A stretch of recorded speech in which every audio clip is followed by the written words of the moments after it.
Sidak Kopi. Diskusi tentang kondisi sepi. Bersama kami berdua, Iman dan Thomas. Oke. Kita terkejut Bang.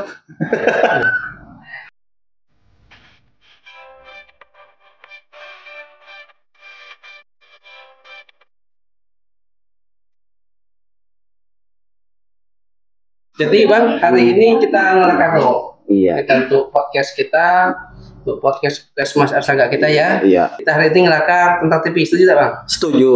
Oke, kebetulan di ruangan kita, di kastil 4 kita ada pola TV.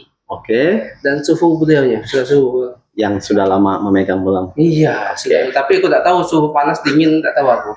Jadi bagusnya kita panggil aja. Kita panggil, oke. Ini silakan. Oke, kita panggil narasumber kita hari ini, Ibu Dini Adrian. Silakan masuk Ibu Dini. Kursinya, Robi. Kopinya.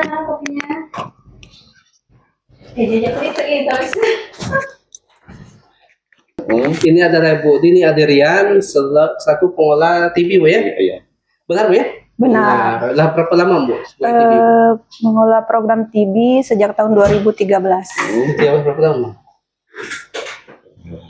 12 tahun. 12 tahun 12 ini. tahun aku nunggu di sini itu Bang. Cukup lama. Nggak lama itu suhu panas pasti. Oke. Kita hari ini ngebahas tentang TV Paru, tentang program TV Paru, baik itu tentang pertanyaan tentang TV Parunya apa, pertanyaan itu sendiri, penyebab penyakitnya apa, dan apalagi Pak Thomas? Kalau tanda gejala TV Bu, apa aja Bu? Tanda kita edukasi ke masyarakat. Untuk kita mulai dari pengertian TB ya. TB adalah penyakit menular yang disebabkan oleh Mycobacterium tuberculosis. Bakteri berarti? Bakteri tahan asam. Berarti kok untuk apa? Asam. Ini biasa kalau di Belitung, kalau biasanya disebut penyakit 3 huruf, TBC atau plek paru atau paru basah. Itu beda dengan pneumonia ya? Beda. Jadi Bu ini tanda dan gejalanya? Kalau untuk tanda dan gejala, pasiennya biasanya batuk terus-menerus, bisa berdahak atau batuk kering. Kemudian ditambah dengan gejala yang lain seperti nafsu makan menurun, berat badan menurun, kemudian berkeringat pada malam hari walau tanpa aktivitas, kemudian batuk berdarah, sesak napas dan nyeri dada, kemudian itu nyeri kiri kanan berarti ya, bukan kok yang jantung kan kiri ya? Kiri. Apa namanya penularan TB parunya lewat apa gitu? Kalau penularan TB paru biasa bisa ngobrol gini, kemudian batuk, bersin.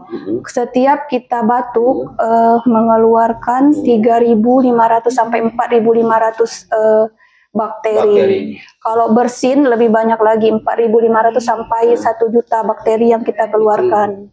Itu. Banyak nih. Terus apa namanya ketika pasien batuk di dalam ruangan berarti kan ini kan ruangan itu termasuk suhu lembab. Itu penyebaran yang paling cepat tuh lewat apa itu? Ketika pasien batuk. Dari bersin lebih besar karena penularan ini dari percik dahak atau droplet. Jadi dia bisa bertahan hidup di udara, terutama di suhu yang lembab. Suhu yang paling dia bertahan 4 derajat sampai minus 70 derajat Celcius. Berarti semakin dingin makin tahan ya. Kemudian dia peka terhadap suhu panas. Sinar ultraviolet, sinar matahari, dia bisa mati dalam beberapa detik, dalam berapa menit. Kemudian kalau dia berada di dalam dahak, bisa bertahan di suhu 30 sampai 30 derajat dalam waktu 1 minggu, lebih kurang 1 minggu. Kalau di masyarakat Bu, di masyarakat nih, ada yang tersangka atau yang terinfeksi TB paru, ketika dia batuk, terus dia mengeluarkan dahak, itu penyebarannya lebih cepat apa lebih lambat Bu kalau di luar gedung? Kalau di luar ruangan, tadi sudah dijelaskan bahwa kuman TB ini bisa mati di suhu terbuka, di sinar matahari atau sinar ultraviolet dalam hitungan beberapa menit. Kemudian di dalam dahak Dia bisa bertahan di suhu 30 sampai 30 derajat Celcius di dalam waktu beberapa 1 minggu. Dia baru mati. Nggak tahan panas ya. Nggak tahan panas. Iya, bakteri. Terus selanjutnya pertanyaan atau ada yang ditanyakan? Oh iya, ini bentuk bakteri itu kayak mana bentuk? Kalau bentuk bakteri, mikroskop atau pakai apa? Mikroskop atau TCM. Kalau bentuk bakterinya berbentuk batang, tahan asam dengan ukuran panjang 1 sampai 10 mikron, kemudian lebarnya mikron, lebarnya 0,2 sampai 0,6 mikron. Kayak bikin rumah ya? Panjang kali lebar. Panjang kali lebar. Tapi tidak tinggi. Kemudian berbentuk batang berwarna merah pada perwarnaan Zell-Neelsen. Bisa dilihat di mikroskopis. Berarti panjangnya macam cacing. Macam cacing, iya. Pengalaman kita di program TB ya, pasien di Belitung ini pernah bercerita bahwa dia disebut secara non medis atau penyakit di luar medisnya disebut raja cacing. Misal dikaitkan dengan ciri dari BTA mikroskopis ini, BTA Mycobacterium tuberculosis, memang ada kaitannya. Memang bakterinya berbentuk batang seperti cacing berwarna merah. Gejala yang ditampakkan pun sama. Misalnya badannya kurus, batuk, kemudian nafsu makan berkurang, berat badan menurun, kemudian pasiennya lemas, demam, kemudian berkeringat di malam hari. Jadi ada hubungannya antara penyakit yang dikatakan pasien tersebut dengan medis TB. Macam cacing. Itu macam istilah santet itu ya. Santet. Tapi yang perlu diingat, penyakit TB ini bukan penyakit santet atau penyakit ini, penyakit keturunan, tetapi penyakit menular. Kemudian kuman ini masuk ke dalam tubuh kita. Dia bisa kadang belum tentu kita terhidup kita akan sakit TB. Dia bisa tidur, bisa dormen di dalam badan, bisa tidur, bisa mimpi. Suatu saat apabila daya tahan tubuh kita menurun, kumannya berkembang biak di dalam badan, menimbulkanlah gejala TB dan timbullah penyakit TB. Tapi tidak semua yang terhirup di dalam badan kita, yang tidur di dalam badan kita akan menyebabkan TB, tergantung dari daya tahan tubuh kita. Jadi ada peluangnya enggak juga sebenarnya. Betul. Tergantung imun kita ya. Terus kiat-kiat ini untuk pencegahan.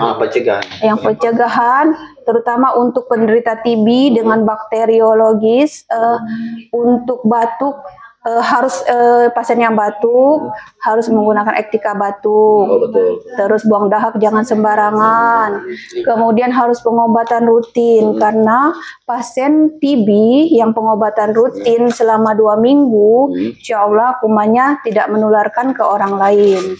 Kemudian untuk Ectica batuknya, pertama pengobatan kan untuk pasien TB-nya, kemudian Ectica batuk dan perilaku hidup bersih dan sehat, PHBS, misalnya makan sayur buah, terus tidak merokok. Kemudian untuk pencegahannya imunisasi BCG untuk bayi dan terapi pencegahan untuk yang kontak serumah dan kontak erat. Kontak, berarti kan risikonya pasti besar juga. Lebih besar. Belum tentu. Tapi ada yang tidak tertular, yang konsul rumah ya. Kalau untuk resikonya semakin banyak pasiennya batuk, pasien bakteriologis terkonfirmasi bakteriologis batuk, semakin banyak kuman yang disebarkan. Kemudian untuk daya tahan tubuh. Kembali ke tadi salah satunya kan tadi ada bilang Ectica batuk. Bisa tidak dicontohkan Ectica batuknya gimana biar masyarakat tahu gitu. Untuk batuk dan bersin sebaiknya kita menggunakan, kalau tidak ada tisu, menggunakan bagian lengan atas bagian dalam, kiri kanan boleh salah satu. Kemudian boleh bersin atau batuk. Kemudian kita cuci tangan. Untuk yang misal ada tisu, kita tutup, kemudian kita buang di tempat sampah dan cuci tangan menggunakan sabun dan air mengalir. Jadi Bu, Ectica batuknya gimana? gitu Bu. bagian dalam. Bagian dalam. Bukan menggunakan tangan atau Oh ya, bagian dalam Ibu ya. Begini jadi hati juga tuh. harus menggunakan tangan bagian dalam. Itu Tapi ada mantap. belajar di PPI kan? PPI. Di PPI ada dipelajari ya tuh. Coba tuh. Terus yang lain. Kemudian pengobatannya Bu. Pengobatan ya betul. Itu lama Bu pengobatannya yang kau tahunya benar Bu? Berapa Kalau lama pengobatan TB, kalau TB sensitif obat biasanya 6 sampai 9 bulan.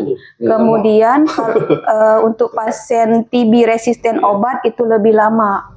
Berarti minum obat 6 sampai 9 bulan itu tidak boleh putus ya Bu? Ya, Nggak boleh putus. harus terus. Terus menerus tidak boleh putus. Rutin dan Rutin. terus menerus Kok sesuai jam- anjuran dokter. Kalau jam jam. harus rutin, misalnya pagi bangun tidur minum obat sejam sampai 2 jam setelah itu baru boleh makan atau sarapan. Oh sebelum makan jadi Bu? Karena obat TB ini penyerapannya bagus di perut kosong. Kalau untuk pasien resisten obat itu biasanya setahun setengah atau ada yang paduan baru BEPAL 6 bulan. Tergantung dari tim ahli klinisnya dokter spesialis paru di rumah sakit. Kalau aku pernah dengar Bu ya, kalau penggunaan suntikan itu Bu, apa Bu? Kan orang kan minum obat nih, Iya, ada yang penggunaan suntikan juga. suntikan itu Bu. Kalau dulu kita ada kategori 2 kalau sekarang kita tidak ada kategori 2. Terus kalau yang untuk pasien resisten obat dulu memang ada suntikan, tapi kalau untuk sekarang tidak ada suntikan, semuanya pakai obat. Ibu Oral. yang minum obat tadi kan? Itu kan pagi ya? Jamnya harus jam tertentu itu atau berubah? Lebih bagus untuk hasil pengobatan yang maksimal, jamnya harus sama. Kalau misalnya lambat, lupa misalnya atau kesiangan. Lupa ya benar Bu. Kalau lupa diminum saat kita ingat. Harus berikutnya? segera. Yang Berikutnya disesuaikan dengan jadwal yang pertama. Oh yang pertama lagi kembali lagi. Oh jadi maksudnya kita kan ini lupa nih, harusnya makan obat jam 8, terus si pasien ini makannya jam 10, berarti hari berikutnya gitu harus jam 10 itu. jam 8. Dia harus jam 8 di Oh atas. kembali lagi. Oh Balik gitu. ke awal. Itulah gunanya harus ada pengawas menelan minum obat PMO. untuk mengingatkan. Oh.